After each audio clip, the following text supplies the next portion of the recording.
الله والله والله والله الله ونصلي على رسوله الكريم أما بعد فأعوذ بالله من الشيطان الرجيم بسم الله الرحمن الرحيم وما لي لا أعبد الذي فطرني وإليه ترجعون أتخذ من دونه آلهة إن يردني الرحمن بضر لا تغن عني شفاعتهم شيئا ولا ينقذون إني إذا لفي ضلال مبين إني آمنت بربكم فاسمعون قيل ادخل الجنة قال يا ليت قومي يعلمون بما غفر لي ربي وجعلني من المكرمين وما أنزل على قومه من بعده من جند من السماء وما كنا منزلين إن كانت إلا صيحة واحدة فإذا هم خامدون يا حسرة على العباد ما يأتيهم من رسول إلا كانوا به يستهزئون ألم يروا كما أهلكنا قبلهم من القرون أنهم إليهم لا يرجعون وإن كل لما جميع لدينا محضرون یا ربی صلی وسلم دائما ابدا علی حبیبک خیر الخلق کلہم۔ اس سورہ یاسین کی آیات چل رہی ہیں۔ پچھلے درس میں آیا تھا کہ 3 پیغمبر انطاکیہ شہر میں، جو مصر کا ایک شہر تھا، وہاں پر 3 پیغمبر تبلیغ کے لیے پہنچے اور انہوں نے بھرپور طریقے سے محنت کی، ان کو توحید کی دعوت دی، رسالت کی دعوت دی اور عقیدہ قیامت سمجھانے کی پوری کوشش کی، لیکن بار بار سمجھاتے سے وہ لوگ تنگ آ گئے۔ جب پیغمبروں کو انہوں نے دیکھا کہ یہ اپنی تبلیغ سے باز نہیں آتے، لہذا انہوں نے کچھ گنڈوں کو تیار کیا کہ آج اگر ان پیغمبروں نے تبلیغ کی تو ان کو ختم کر دیں گے۔ تو جب پیغمبروں نے آ کر تبلیغ شروع کی تو انہوں نے غنڈے بدماش پہلے تیار کیے ہوئے تھے، انہوں نے ان پیغمبروں کو گھیر لیا۔ جب گھیر لیا تو شہر کے پرلے کنارے ایک ترکھان تھا، اس کا نام تھا حبیب بن اسرائیل نجار۔ ترکھان لکڑی کا، وہ بھی مسلمان تھا۔ کسی نے اس کو بتایا کہ جن پیغمبروں پر تم ایمان لا چکے ہو ان کو غنڈے بدماش مارنے لگے۔ وہ وہاں سے دوڑا، رجل یسعی، دوڑتا آیا اور آ کر وہ اس کی قوم کے لوگوں نے پیغمبروں کو گھیرا ہوا تھا۔ اس نے جاتا ہی ان کو سمجھایا اور سمجھانا شروع کیا۔ اب دیکھیں تبلیغ کا ایک انداز ہوتا ہے، بعض اوقات ایسے لوگ آگے مخاطب ہوتے ہیں ضدی قسم کے کہ اگر ان کو ایسے انداز سے سمجھایا جائے کہ ان کو کہا جائے تم غلط ہو، تم ایسے ہو، تمہارے دیکھ رہا، وہ اور ضدی ہو جاتے۔ تو اگر اس کے متبادل کوئی اچھا انداز اختیار کیا جائے، مثلا اپنے آپ کو خطاب کر کے کہا ان کو جائے، یہ بہت اچھا انداز ہے۔ اس آدمی نے یہی انداز اختیار کیا، کہا اپنے آپ کو، کہنے لگا وَمَا لِيَ لَا أَعْبُدُ الَّذِي فَطَرَنِي، مجھے کیا ہوا کہ میں نہ عبادت کروں ذات کی جس نے مجھے پیدا کیا ہے۔ میں کیوں نہ عبادت کروں جس کے مجھے پیدا کیا، پیدا کرنے کا اتنی بڑی اس کی نعمت ہے، اس نے مجھے پیدا کیا تو میں اس کی عبادت کیوں نہ کروں۔ کہنا تو ان کو تھا کہ تم کیوں نہیں عبادت کرو اس ذات کی جس نے تمہیں پیدا کیا، لیکن اس نے اپنے آپ کو کہا وَإِلَيْهِ تُرْجَعُونَ، اسی کی طرف تم لوٹائے جاؤ گے۔ پھر وہ اس آدمی نے کہا أَتَّخِذُ مِن دُونِهِ آلِهَةً، کیا میں بنا لوں اس اللہ کے علاوہ معبود؟ اگر ارادہ کرے رحمان تکلیف دینے کا مجھے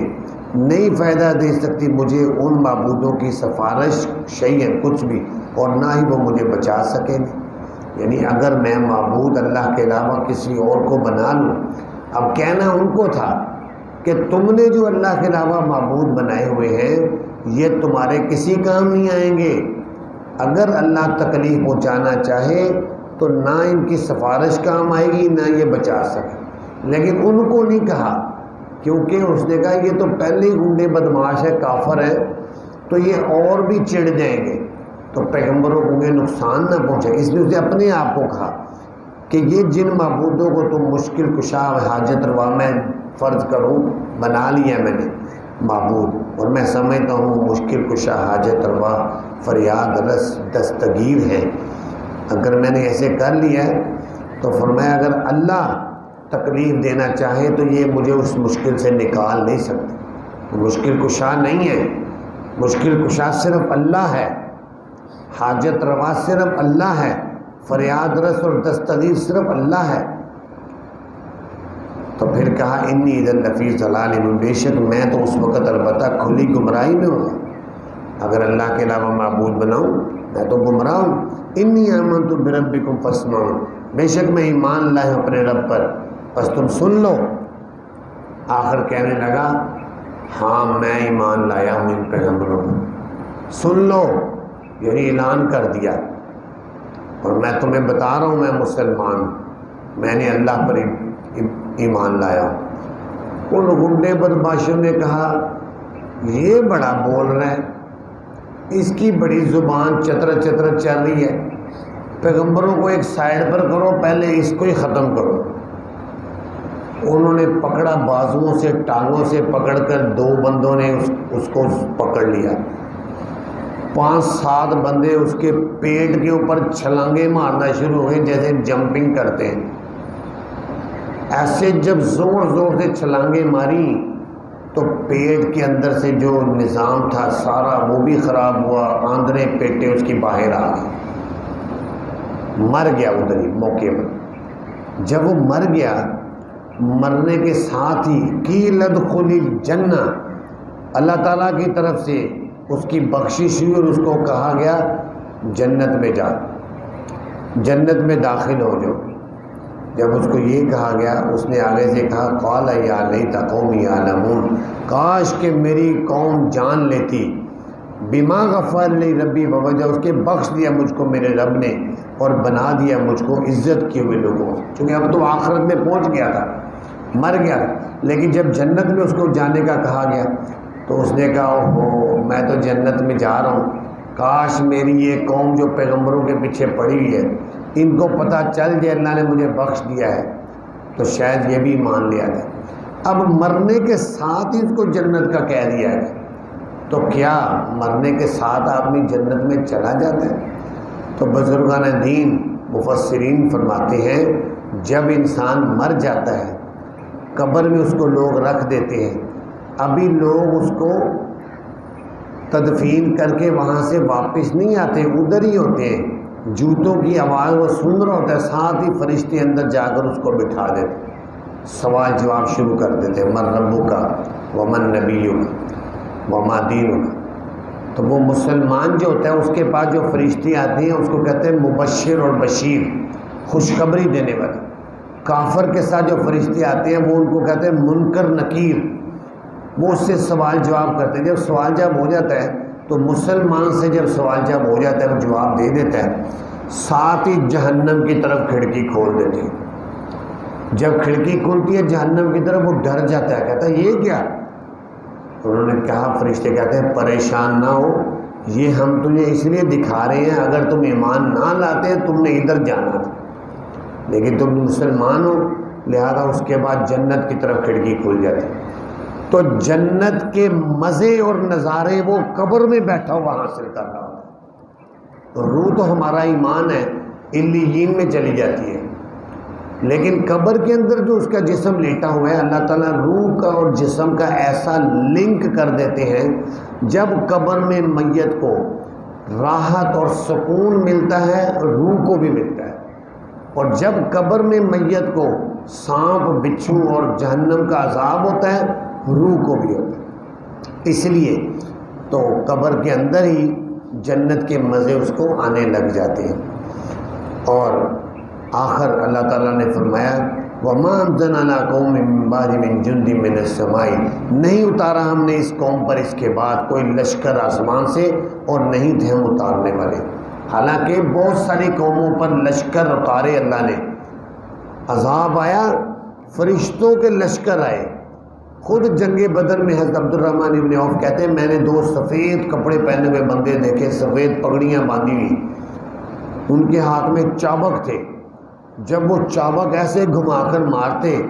جس کافر کو بھی لگتا وہ پھوڑک کے نیچے گرتا، مر جاتا۔ تو وہ فرشتہ، ان کو نہیں پتا تھا فرشتہ ہے، اس نے جب کہا نا اقدم حیزوم آگے بڑھو، حضرت عبد الرحمن ابن عوف کہتے ہیں یا رسول اللہ میں نے ایسے دیکھا، فرمایا وہ جبرائیل تھے، انسانی شکل میں عذاب دینے آئے۔ تو فرشتے اللہ تعالیٰ بھیجتے رہے، اس قوم کو کیا کیا؟ اللہ تعالیٰ کہتے ہیں اس کے لیے ہم نے فرشتے نہیں اتارے، اور وما کنا منزلین ہم نے اتارنے بھی نہیں تھے، پھر کیسے یہ ہلاک ہوئے؟ ان کانت الا صیحۃ واحدۃ، نہیں تھی وہ مگر ایک چیخ، فاذا ہم خامدون، اچانک وہ ایسے جیسے بجھ جاتی ہے۔ جبرائیل نے وہاں آ کر چیخ ماری، جس سے جتنے بھی وہ کافر جو چھلانگیں مارنے تھے پیغمبروں کو مارنے کے درپے تھے، سب کے دل جگر پھٹ گئے، ادھر ہی ایسے جیسے بجھ جاتے ہیں، مر گئے، ادھر ہی مر گئے۔ یا حسرتن علی العباد، اللہ تعالیٰ کہتے ہیں ہائے افسوس بندوں پر، ما یاتی من رسول، نہیں آتا ان کے پاس کوئی پیغمبر مگر تھے وہ اس کے ہنسی مذاق کرتے۔ اولم یرو، کیا انہوں نے نہیں دیکھا کتنی ہلاک کر دی ہم نے ان سے پہلے قومیں، انہم الیہم لا یرجعون، بے شک وہ ان کی طرف نہیں لوٹ کر آئے۔ اور آخری بات فرمایا وَإِن كُلٌّ لَمَّا جَمِيعُ الَّذِينَ مُحْضَرُونَ، اور نہیں ہے سب کے سب مگر اکٹھے ہمارے پاس حاضر کیے جائیں گے، جتنی دنیا کے لوگ ہیں سب کے سب اکٹھے فرمایا ہمارے پاس حاضر ہوں گے۔ تو پھر اللہ تعالیٰ پھر ہمیشہ ہمیشہ کے فیصلے فرمائیں گے قیامت کے دن۔ اللہ تعالیٰ سے دعا ہے اللہ تعالیٰ ہمیں قرآن پاک کو سمجھنے کی توفیق عطا فرمائے۔